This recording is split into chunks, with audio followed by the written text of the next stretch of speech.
The dissolution of Reedy Creek Improvement District is one of the most controversial issues facing the Walt Disney Company today, with some calling the dissolution an act of political retaliation over free speech, and others saying it was the righteous end of half a century of crony capitalism that handed unprecedented governmental authority to a private corporation. Before the shocking 177-page audit of Reedy Creek was released, Bob Iger was grilled about the fight with the Florida government at the New York Times Dealbook Summit. Let's talk about that on That Park Place.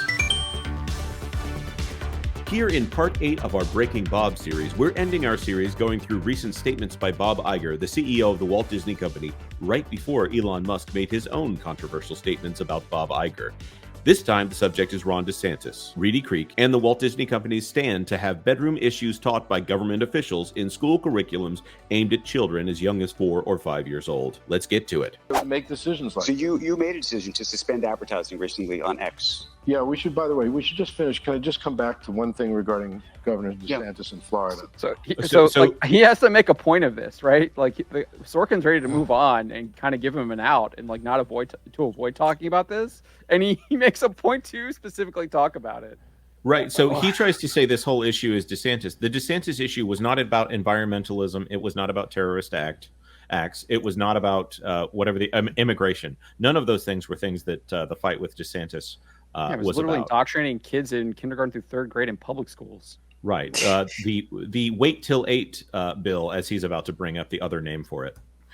The position that the false name, by the way, because that's nowhere in the legislation. We took with Governor DeSantis in Florida was simply this.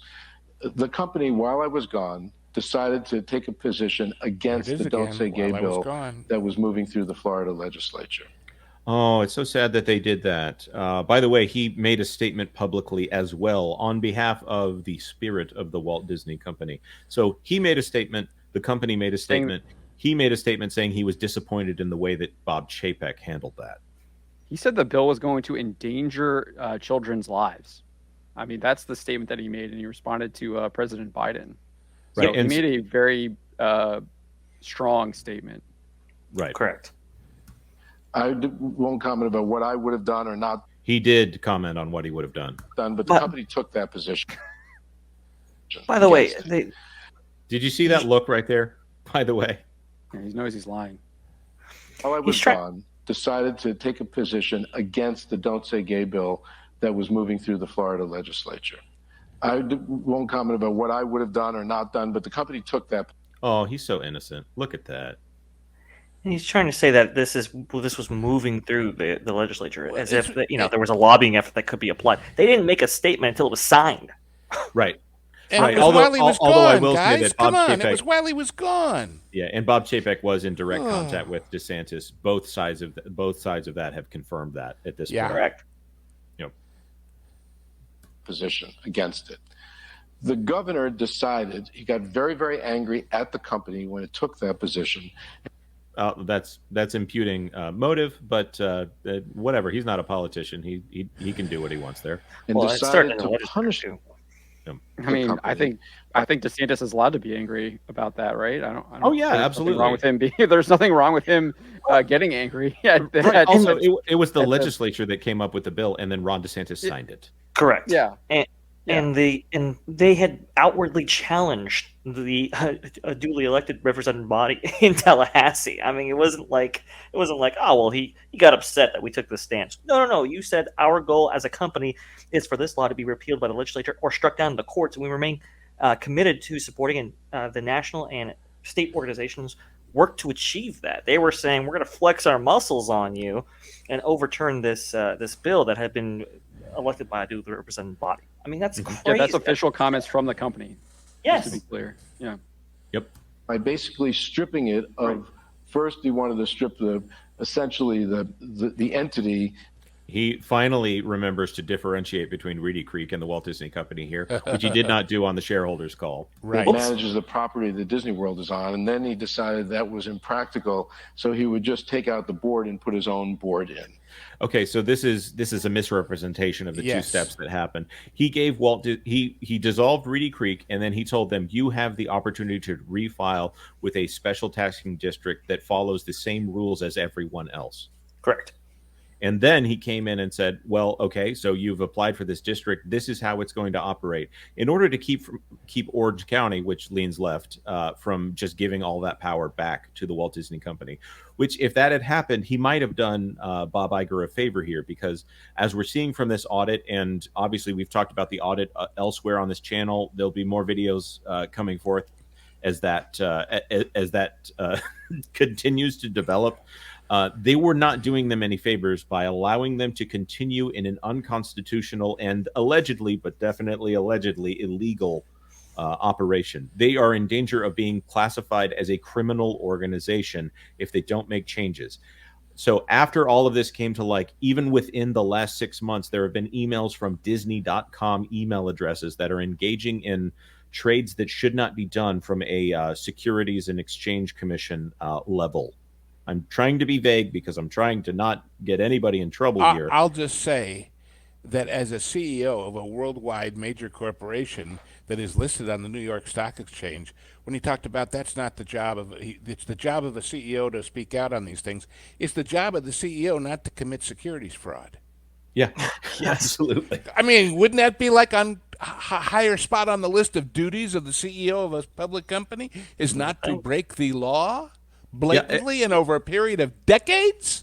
And obviously, with Sarbanes-Oxley, the CEO of a Fortune 500 company is required to sign off on all of the controls that they have put in place in order to make sure that everything is above board. The days of Enron where the CEO could say, oh, no, it was our accountants that did it, and our accountants saying, oh, no, it was the middle managers that did it. That doesn't fly anymore in American law, in American financial law. Right. Yeah, that just kind of reminds me of something. Remember, I think it was just earlier this year, they were actually, they had to settle with one of their former accountants who was accusing them of basically doing some shenanigans with some gift cards and everything like that, cooking the books on that. We don't really know what exactly happened, but they did indeed settle with her. Well, not to take it too far off that and onto that subject, but the part that's just fascinating to me about what's going to come next, because of this audit being put out there in the world and because of the people testifying, they've already said this has to be reported to the various agencies that regulate them. Oh, absolutely. The IRS, the SEC, the Department of Justice. Some of you out there may have read the articles that John did and I did about the risk parts of the 10K, the annual report.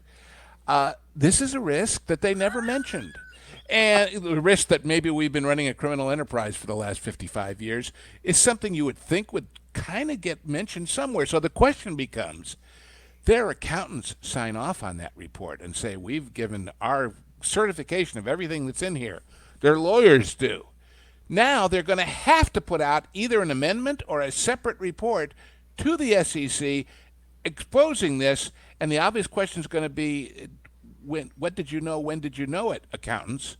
And are you firing your client for lying to you, or did they not lie to you, or were you complicit? The credibility that these outside law firms and accounting firms have in the world with other clients is going to be seriously in jeopardy because of this thing. Yeah. Just enormous. And I'll also point out that they are legally required to put a disclosure on any of their SEC filings. If they want to put an amount that they think this is going to impact them, they will have to come up with a dollar amount if it's above the threshold of materiality, which it will be in this case, because we're talking about even that $130 million of impact fees that there's a debate about whether or not they should have been allowed to, they should pay that, or they should be forced to pay that. Not counting the criminal charges that might come with financial penalties. This will go before some kind of judge. Not to get too deep into the weeds, but when Andrew of Legal Mindset first started talking about this and saying it was going to cost them over a period of 10 years, maybe $1 trillion in how they do business without the goodies they got, that doesn't include the amount of fines and penalties. And you know, one of the things they measure in that annual report is goodwill. How much does this reduce the amount of that value? Even with all of this, with SIFTOD being set up, the economic situation in the state of Florida is still better and more advantageous to Disney than anywhere else they have a theme park across the entire globe. Obviously, Paris, they've barely made money on Paris. That thing is floated on loans and royalty payments, and it kind of works. Japan, that is a license agreement, and they get a little bit of money here and there from Japan. Shanghai, they only own half of that park. Hong Kong, less than half, by the way. Hong Kong is the same situation. Yeah, one's 43% and one's 48%. But and Disneyland and Disney's California Adventure, that is under the rule of California, which is not as economically advantageous as Florida. Even under SIFTOD, this thing is a money-making machine. Simple math from the 10K. When they mentioned Disneyland versus Disney World, Disney World in the year in question was open 52 weeks. Disneyland was open 22 weeks of the year. And even when it's running, it's less profitable than Walt Disney World. But yeah. They love Gavin Newsom and they hate Ron DeSantis, but Gavin Newsom kept them closed half the year. Thank you for tuning in. Of course, we release videos every single day here on That Park Place, including a daily breakdown every weekday going through entertainment, streaming, theme parks, and video games. This is the end of our Breaking Bob series, but we hope that you'll consider subscribing to That Park Place for all the news that should be fun. Thanks for watching That Park Place News. For more information, consider checking out www.thatparkplace.com. And don't forget to subscribe, share, like, and send this out on your favorite social media accounts.